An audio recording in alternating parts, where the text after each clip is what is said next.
હા, કોઈક વખત આપણને એવું લાગે કે મારામાં એવી કોઈ શક્તિ નથી, હું ફિઝિકલ પણ એવો તૈયાર નથી, મારી અંદર ખોડ ખાપણ રહેલી છે, હું કઈ રીતે કરી શકીશ. પણ જેનામાં વિચાર હશે એને શારીરિક તકલીફો નહીં નડે. જો મહાન વિચાર હશે તો શારીરિક તકલીફો હોવા છતાંય તમે અદ્ભુત નહીં વિશ્વનું શ્રેષ્ઠ કાર્ય કરી શકશો. અને એનું જીવતું જાગતું દ્રષ્ટાંત આપણા ભારતની અંદર રહે છે, જેનું નામ છે અરુણિમા સિન્હા. તમે ઇન્ટરનેટ ઉપર જઈ અને સર્ચ કરજો, અરુણિમા સિન્હા. ઉત્તર પ્રદેશની અંદર એ પોતે રહે છે અને આંબેડકર નગરની અંદર એનો નિવાસ છે.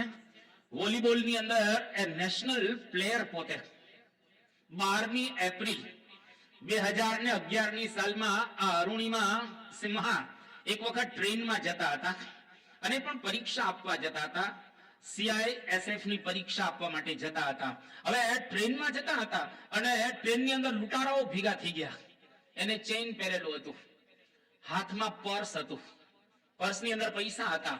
એટલે લૂંટારુઓએ જોયું કે આ બાઈને આપણે લૂંટવી છે, એટલે ચેન તોડી નાખી અને પર્સ લઈ લીધું. જરા પ્રયત્ન કર્યો આ બાઈએ, પણ લૂંટારુઓ ઘણા બધા હતા એટલે ધક્કો મારી દીધો ટ્રેનમાં, ચાલુ ટ્રેન ધક્કો મારી દીધો અને લૂંટી લીધી. અને કમ નસીબે એવું બન્યું કે બાજુમાં પાટા હતા અને પાટા ઉપર આ પડી અને એ જ વખતે એ પાટા ઉપરથી એક ટ્રેન પસાર થાય છે અને બાઈનો પગ કપાઈ ગયો. રાતની અંદર આ પ્રસંગ બન્યો, આખો પગ કપાઈ ગયો અને બીજા પગની અંદર એકદમ ઈજા થઈ ગઈ અને બાઈ અનકોન્શિયસ થઈ ગઈ, બેભાન થઈ ગઈ. હવે રાતના બનેલું ત્યાં આગળ કોઈ નહોતું અને સવાર થઈ તો ઘણું બધું લોહી નીકળી જાય, કારણ કે પગ કપાઈ જાય એટલે લોહી તો ઘણું બધું નીકળી જાય. 60 કલાક બેભાન રહ્યા. હોસ્પિટલની અંદર દાખલ કરવામાં આવી. ભગવાનના આશીર્વાદથી બાઈ બચી ગઈ અને 60 કલાકે જયારે જાગૃત થઈ એ વખતે એને ખ્યાલ આવ્યો કે મારો પગ કપાઈ ગયો છે. અને ડોક્ટરો બધા આજુબાજુ જે બધા હતા એ ડોક્ટરોએ કહ્યું કે જો તમે હવે કોઈ દિવસ ચાલી નહીં શકો, તમારે વ્હીલચેર ની અંદર જ રહેવાનું, કારણ કે તમારો પગ કપાઈ ગયો છે, બીજો પગ ઇન્જર્ડ થયેલો છે, એટલે આ પરિસ્થિતિ સહેલી છે. ત્યારે બાઈ સાંભળી લીધું. 48 કલાક એટલે કે 2 દિવસ હોસ્પિટલની અંદર થયા છે અને ડોક્ટરો જયારે તપાસ કરવા આવ્યા તો અરુણિમા સિન્હા ડોક્ટરોને શું કહે છે કે હું એવરેસ્ટ ચડી શકું, મારે એવરેસ્ટ ઉપર જવું છે. સાજા માણસો જઈ શકતા નથી, તો આ તો એક પગ જ નથી કે મારે એવરેસ્ટ ચડવો છે. ડોક્ટરોએ સમજાવી કે શક્યતા નથી. તો આને શું કર્યું કે જેને એવરેસ્ટ ચડેલો છે એ બચેન્દ્રી પાલ, જેને 2 વખત એવરેસ્ટ ચડીને આવેલા છે આ બાઈ બચેન્દ્રી પાલ, એની પાસે આ જાય છે. થોડાક સાજા થયા 2-3 મહિને એટલે કે મારે એવરેસ્ટ સર કરવો છે. પેલી એકદમ હસવા લાગે છે કે તમે વ્હીલચેર ની અંદર છો અને તમારો એક પગ નથી, બીજો ઇન્જર્ડ થયેલો છે, તમે એવરેસ્ટ ઉપર કઈ રીતે ચડી શકશો? અરે ભલભલા ત્યાંથી પાછા આવ્યા છે, એ કોઈ સામાન્ય વસ્તુ રહેલી નથી. પણ આનો જબરજસ્ત સંકલ્પ અરુણિમા સિન્હાનો. અને તમને આશ્ચર્ય લાગશે કે એવરેસ્ટ ચડવાનો ફક્ત 8 જ મહિનામાં પ્રારંભ કરે છે. હજી રોજ બરાબર આવી નથી પગની અંદર. જ્યારે પ્રારંભ કરે છે તો કોઈ વખત એને લોહી નીકળે છે ચડતા, પણ બાઈનો વિચાર એકદમ પાવરફુલ કે મારે એવરેસ્ટ ચડવું જ છે. થોડુંક ચાલે એટલે લોહી નીકળે. એની આજુબાજુ જે બધા હોય એ પાટાપીંડી બધું કરે. ધીરે ધીરે ધીરે પ્રારંભ કરતા એ પોતે આગળ વધે છે. અને 12 એપ્રિલ 2011ની સાલમાં આ પ્રસંગ બન્યો અને 21 મે 2013ની સાલ એટલે લગભગ 2 વર્ષ પૂરા માંડ થયા. થોડુંક વધારે આપણે કહીએ તો 2 વર્ષની અંદર એ બાઈ એવરેસ્ટની અંદર ત્યાં ઉપર ચડી અને જ્યારે ત્યાં આગળ ચડે છે આખા વર્લ્ડને આશ્ચર્ય થઈ ગયું કે જેનો એક પગ નથી, હજુ રોજ બરાબર આવી નથી. આ બાઈની અંદર વિલ પાવર તો જો, આની અંદર તાકાત કેવી રહેલી છે. અને એનો ઇન્ટરવ્યુ લેવામાં આવ્યો ત્યારે અરુણિમા સિન્હા એવું કહે છે કે મેં મારા મનની અંદર નક્કી કરેલું હતું કે એવરેસ્ટ ઉપર ચડવું છે, કારણ કે એની અંદર કોઈ ગ્રોથ નથી, તો ત્યાં છે શિખર, અને હું તો માણસ છું, હું તો દરરોજ ગ્રોથ કરી રહેલી છું. મારી વૃદ્ધિ થાય એની હિમાલયની કઈ એવરેસ્ટની વૃદ્ધિ થાય એવું નથી. અને ખરેખર એ બાઈ ચડી અને એવરેસ્ટ ઉપર ચડીને એને સંકલ્પ શું કર્યો કે દુનિયાના 7 મોટા શિખરો એની પર મારે ચડવું છે. અત્યાર સુધીમાં એ 6 શિખર સર કરી ચૂકેલી છે અને એક ખાલી બાકી છે. અને પુસ્તક લખેલું છે, જો તમને અંગ્રેજી આવડતું હોય, ન આવડતું હોય તો પણ વાંચજો આ પુસ્તક, Born again on the mountain. પૂજ્ય કોઠારી સ્વામી આવે છે, આપણે તાલીઓથી એમનું અભિવાદન કરીએ. તો એમણે આ પુસ્તક લખ્યું છે, Born again on the mountain. આ પુસ્તકની અંદર પોતાના બધા જ અનુભવો એને ટાંકેલા છે કે जिंदगी जिंदा दिली का नाम है, मुर्दा दिल क्या खाक जिया करते हैं. જિંદગી એને કહેવાય કે કંઈક કરીને જવું.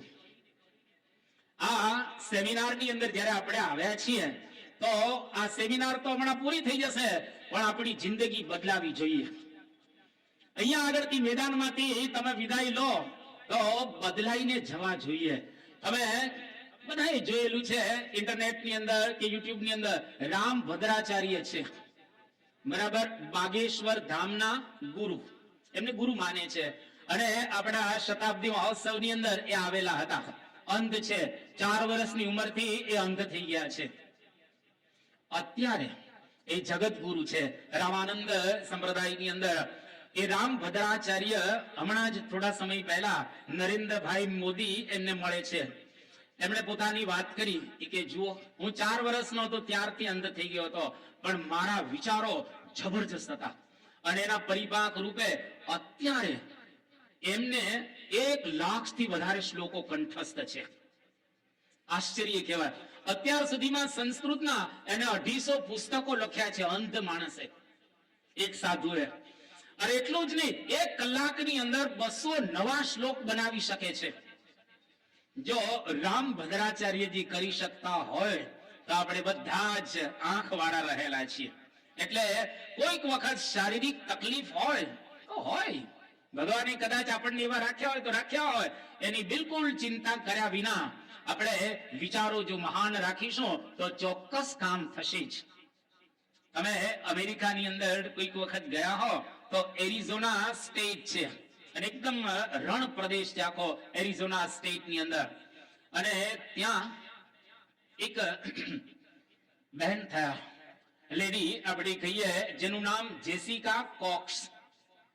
કોઈક વખત એનું જીવન વાંચજો તમે, ઇન્ટરનેટની અંદર તમે તો જોઈ શકશો આ જેસિકા કોક્સને.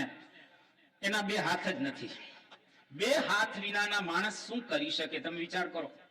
પણ છતાંય એ 4th ડિગ્રી બ્લેક બેલ્ટ છે. એટલું જ નહીં, સારામાં સારા ડાન્સર છે. પિયાનો ફર્સ્ટ ક્લાસ પગથી વગાડે છે, હાથથી નહીં, પગથી પિયાનો વગાડે છે. સારામાં સારું ડ્રાઇવિંગ કરી શકે છે. અને એમણે એમના ટીચરને પૂછેલું કે હું પ્લેન ચલાવી શકું, ત્યારે એને ટીચરે કહ્યું કે યસ યુ કેન, તમે ચલાવી શકો. અને એને પ્લેન ચલાવવાની ટ્રેનિંગ પ્રાપ્ત કરી અને સારામાં સારા પાયલોટ પણ છે હાથ વગરના. એટલું જ નહીં, અત્યાર સુધીના લગભગ જીવનકાળ દરમિયાન એને 250 વ્યક્તિને પાયલોટની ટ્રેનિંગ આપી છે. કેટલી સારી કક્ષાના પોતે પાયલોટ હશે. બીજું, આ સારામાં સારા સ્પીકર છે અને બહુ જ મોટો ચાર્જ કરે છે એ પ્રવચન કરવાનો. એટલે જો 2 હાથ જન્મથી જ નથી, પરંતુ છતાંય આટલી સિદ્ધિને હાંસલ કરી.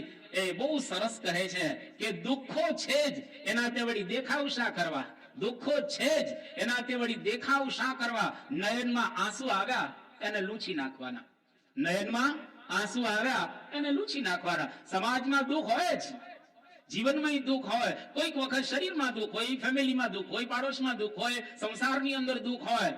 દુઃખ હોય પણ આપણા વિચાર હંમેશા મહાન હોવા જોઈએ. ઘણી વખત આપણે કહીએ છીએ ને કે સફળતા એમ રાત્રે મળતી નથી અને સફળતા હાથની લકીરોમાં હોતી નથી. સફળતા જિંદગીની હસ્તરેખામાં નથી હોતી. સફળતા જિંદગીની હસ્તરેખામાં નથી હોતી અને ચણાયેલી ઇમારત એના નકશામાં નથી હોતી. ચણાયેલી ઇમારત કે નકશામાં ન હોય, એ તો ઇમારતને ચણવી પડે.